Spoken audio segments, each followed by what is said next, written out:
just driving now back to Murray Harbor to where I grew up. Down here in this little community, it's pretty basic. I can come back and just kind of do my thing. I'll be honest, every conversation that I have when I get back here and see people again, it's hockey. And that's the basic gist of everything. It's not like in America where they have, 3, 4, 5, 6 sports that people can relate to. You have other sports here, but in the end, they're not near as relevant as hockey, and that's just the way Canada is. It's the way small town Canada is. Whether you're my grandfather who watches it at 94 years old still, or growing up as a kid, there's a good chance that you're going to be involved in hockey at some point in your life. I'm Brad Richards. This is My Beginnings.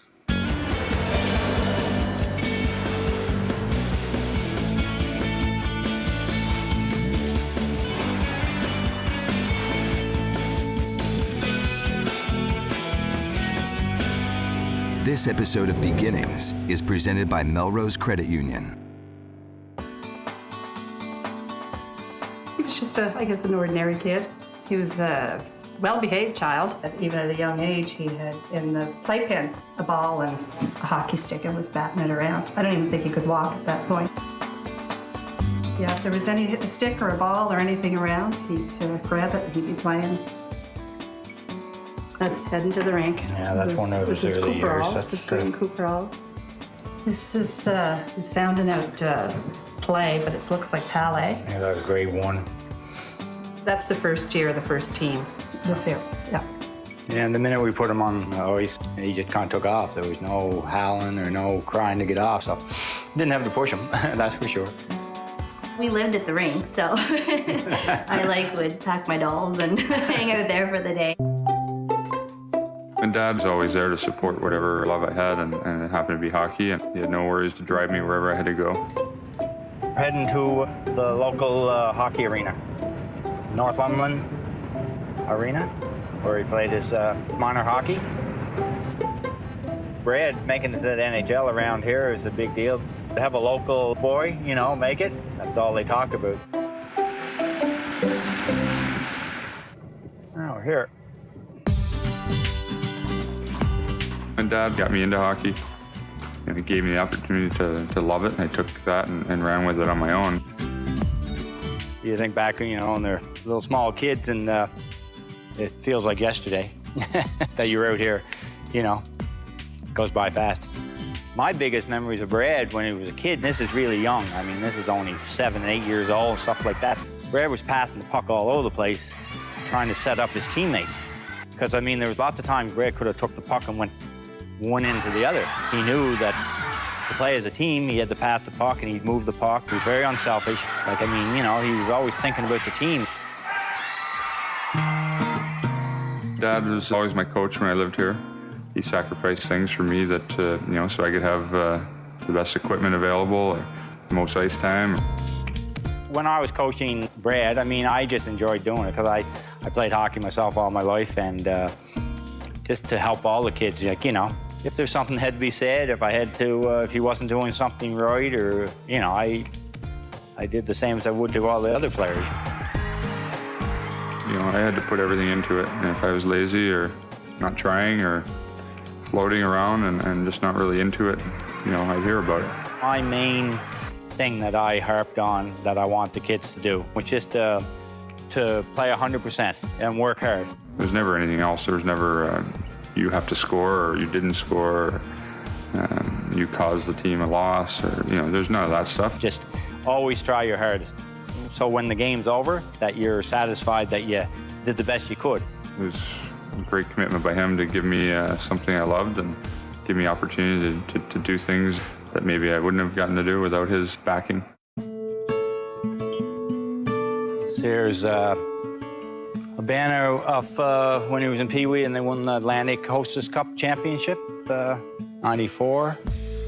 The Sharks of Prince Edward Island have won the Hostess Cup Atlantic Pee Wee Hockey Championship. Got the MVP, and the team went undefeated. That was the last year he played in the arena here, because then he was off to Notre Dame the year after Pee Wee. This is the Hostess Cup. That's him there. That's the championship. That was the last game. Yeah, that was the last team.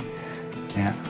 It's kind of a fond memory because that's the last memory you have from, winning that championship and then leaving, and so it was pretty special. Number 19,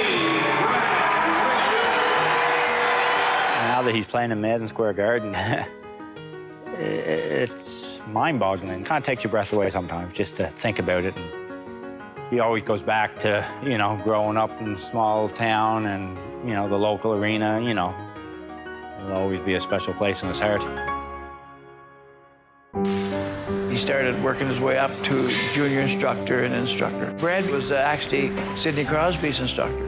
Sidney has mentioned it a number of times, having taken some advice from Brad. It was fun to see how it all gets passed down and evolves.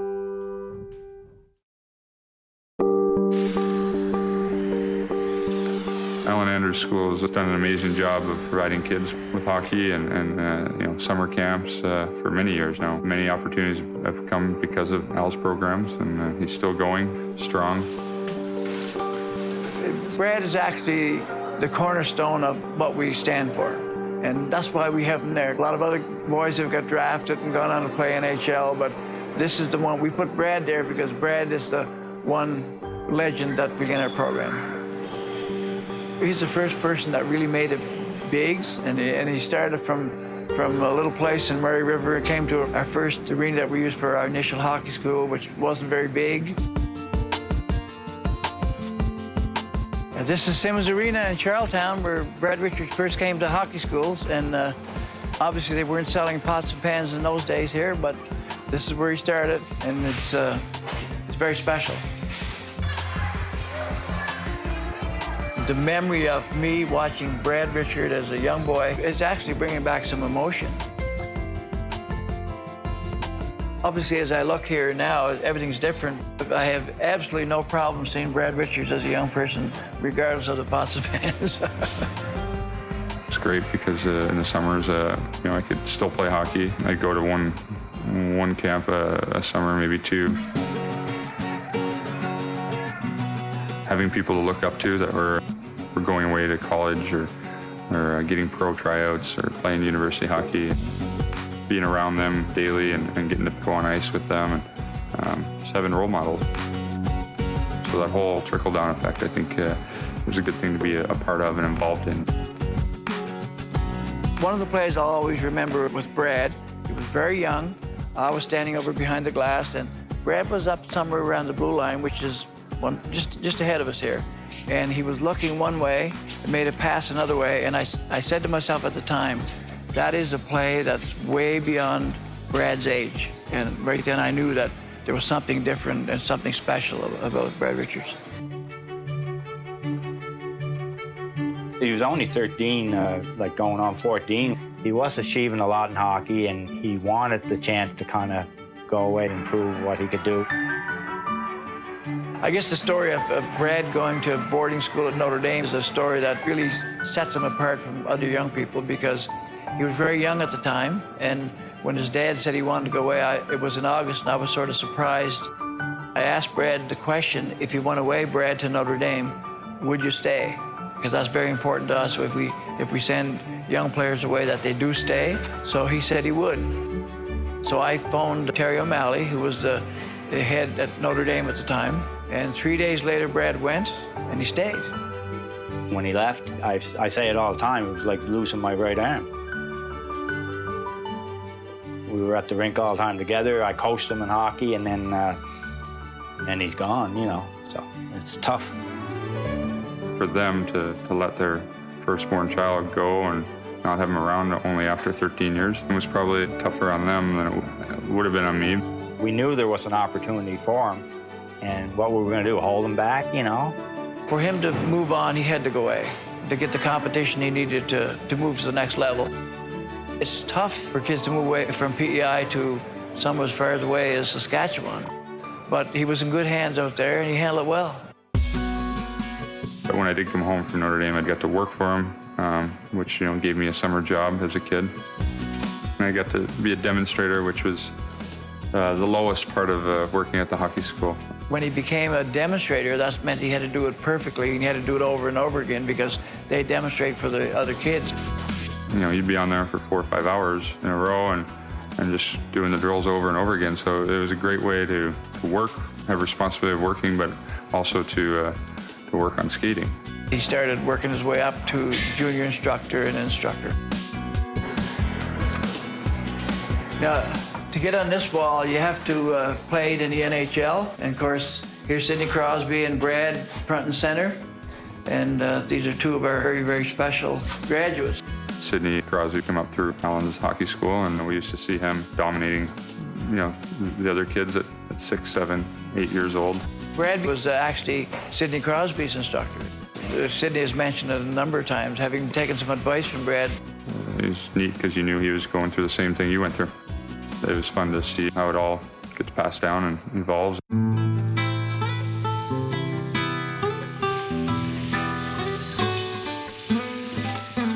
Brad, as I said, he always came to work hard, and I see young people now who are probably trying to copy him. And that's the real value to us, just to know that Brad is a hero, and young people are still asking for him. That's what we tell all of our kids, but we want you to leave here believing you can do something great with your life. And Brad Richards has done great things with his life. I'm real proud. This, for the majority of the time in the winter, is frozen over. You go out and shovel a square area, make it look like a rink, and you know, you could skate all day. And you know, sometimes we did do that. We'd get out there and have a lot of fun.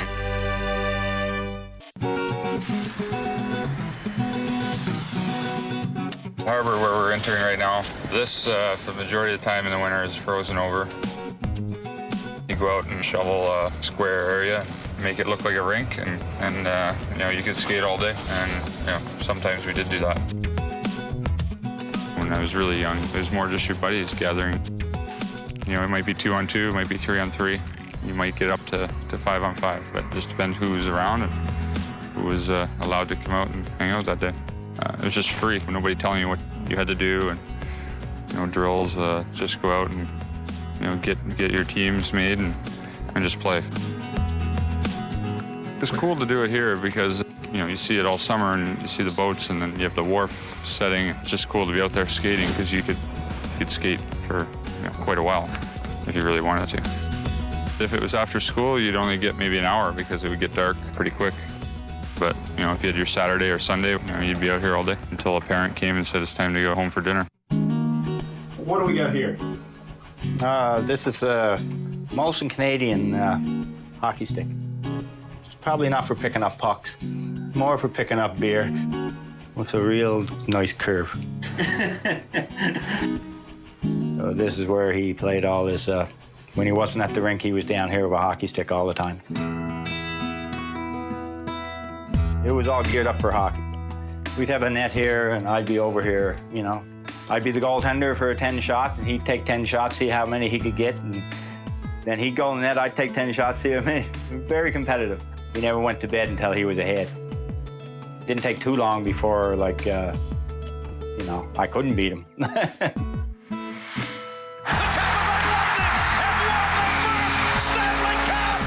So this is Brad with the first time hoisting the cup. Here is the first point and his first goal, pucks. And this one here is the first stick used. So we still have that. Memories. Exciting, but kind of sad too, because you think back to the young kid, you know. This is just after, well, when he was born. Those are all probably with like a year.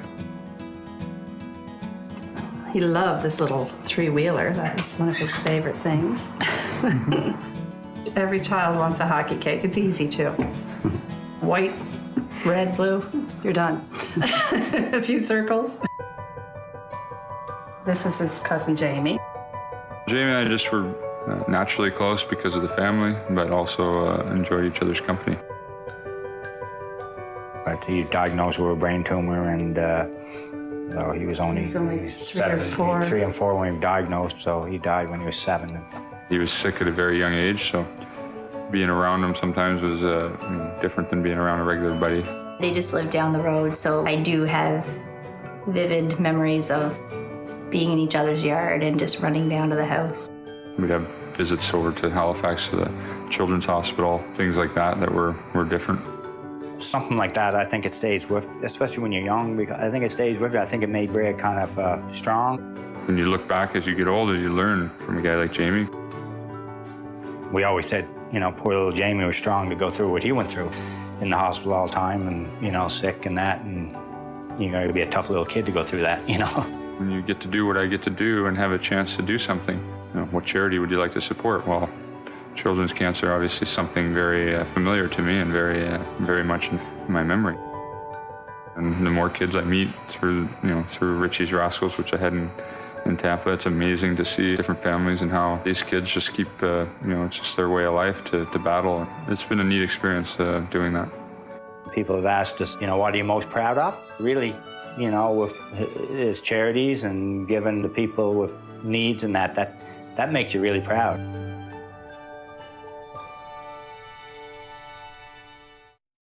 It doesn't happen often that people leave here to go play in the NHL. This is where I got my start, so they're very proud, and I'm very proud. And this is where, you know, my first ice times would happen, my first teams I ever played on. This is where I started to love hockey. Murray Harbor, Prince Edward Island in general is a lot of little fishing towns. These people in these communities, they don't need anything more than what they have, and they live happily and they raise families.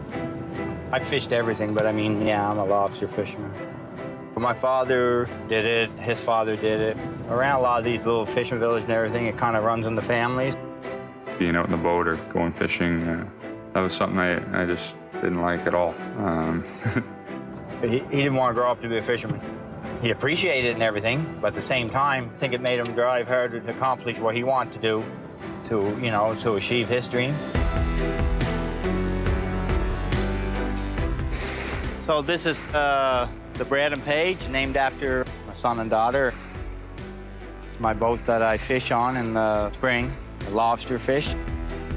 They can't call in sick, and they can't just decide they're not going to go out on the boat that day because that's their livelihood. Being a fisherman's son and seeing the work that they have to do and everything, I think he knows what work is. Like when he plays hockey, he don't take a shift off. You know, you just realize that the responsibility to committing to something, they all do. I see that commitment in him. We always talk about it as a family, like if you do something, you commit to it 100%. You get what you work for, and I wouldn't just proud of him if he had been a fisherman, but I mean, to go the direction he did and to make it pretty special, and that he did it.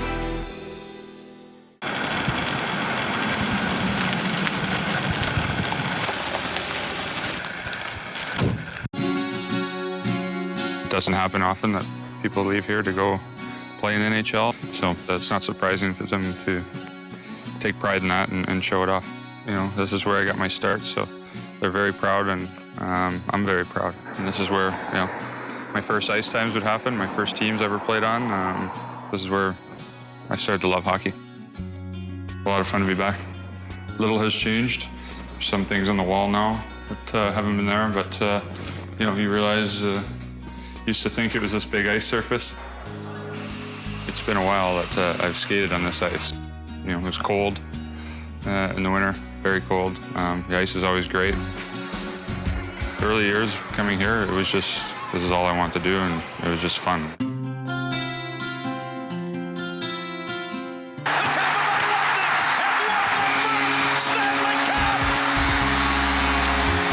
When I was growing up here, this seemed like something that was so, you know, unimaginable. Brad got a Stanley Cup. I mean, he was 4 years in the league, he got a Stanley Cup. Some people in the league, they don't win a cup. So win one is very special. I had the Stanley Cup for 2 days here in the community. For someone to grow up here and bring the cup back, that was a great experience. Let's go. The Stanley Cup was on the boat, sailed all in around the bays. We spent a whole day on the boat with the cup. Went to a little cove where we grew up going to in the summers to swim and dive off the boats. That night, we brought the Stanley Cup back here and had a party, and it looked like this because it was summertime. Everybody obviously showed up. We had the cup and the 2 other trophies. All right, there we are. Enjoy. We just had fun. Everybody got to hang out and touch it, have pictures with it. There was no better place to have it than the rink that I grew up in, and it was a lot of fun that night. It's amazing the opportunities I've gotten, all because of some ice and a stick and a puck. Now I'm living in New York City and playing in Madison Square Garden. You're leaving your apartment, you're in New York City, going to Madison Square Garden. Total different feeling than it is leaving the hotel on a team bus. You're showing up to MSG, obviously an iconic building, so that kind of is like, wow, okay, I'm really playing in New York. I'm very happy that I could fit in there. First year was a new experience, but now I feel fully ingrained there, and I can't wait. This is going to be the latter part of his career. Any athlete, probably when they get older, they know they got to work harder to maintain your body, to keep up. I think you'll see him go harder and push himself harder. I just want to win a Stanley Cup again, and to win it in New York, it would top everything off. That's what drives you, to win another. Win a cup in New York would be unbelievable. That's the only thing that's on my mind, and it'd be amazing. That's your goal, and that's all I want. I'm still the guy from Murray Harbor. Every time I come home, relatives, friends, they just look at you as Brad. It's hard to imagine the path I took, and I'm very fortunate and amazed how it all worked out.